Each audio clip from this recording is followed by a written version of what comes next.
वन्दे पद्मकराम् प्रसन्नवदनाम् सौभाग्यदाम् भाग्यदाम् हस्ताभ्याम् अभयप्रदाम् मणिगणैर्नानाविधैर्भूषिताम् भक्ताभीष्टफलप्रदाम् हरिहर ब्रह्मादिभिः सेविताम् पार्श्वे पङ्कजशङ्खपद्मनिधिभिः युक्ताम् सदा शक्तिभिः सरसिजनिलये सरोजहस्ते धवळतमाशुकगन्धमाल्यशोभे भगवति हरिवल्लभे मनोज्ञे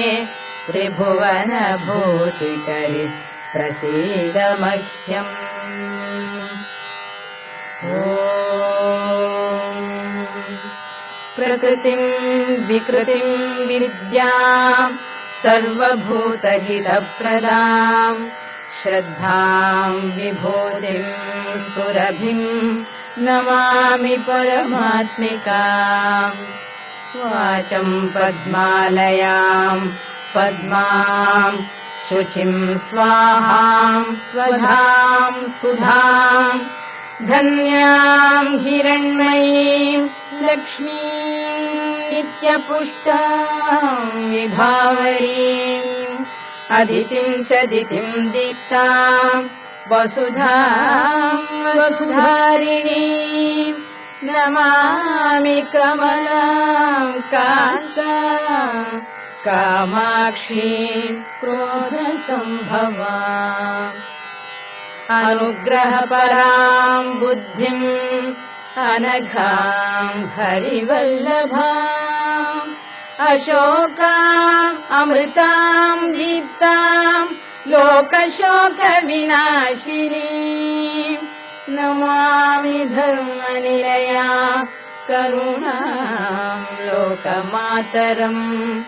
पद्मप्रियाम् पद्महस्ताम् पद्माक्षीम् पद्मसुन्दरीम् पद्मोद्भवाम् पद्ममुखीम् पद्मनाभप्रियाम् रमाम् पद्ममालाधराम्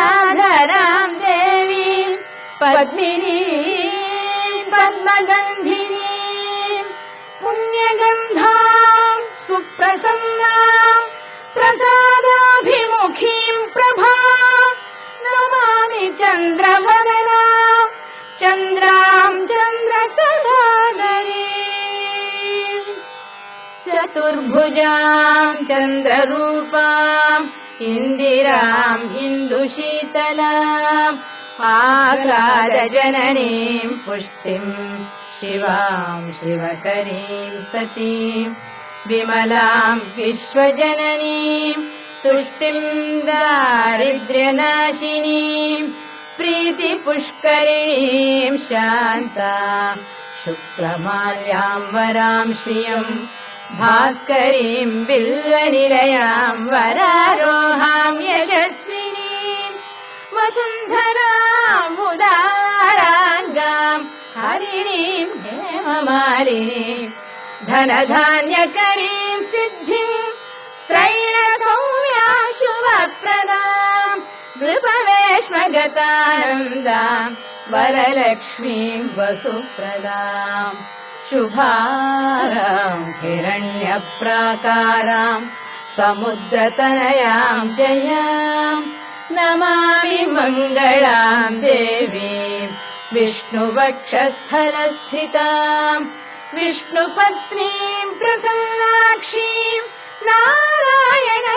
नारायणसमाश्रिताम् दारिद्र्यध्वंसिनीम् देवीम् सर्वोपद्रववारिणीम् नवदुर्गाम् महाकालीम् ब्रह्म विष्णु शिवात्मिकाम् त्रिकालज्ञानसम्पन्नाम् नमामि भुवनेश्वरीम् लक्ष्मीम् क्षीरसमुद्रराजतनयाम् श्रीरङ्गधामेश्वरी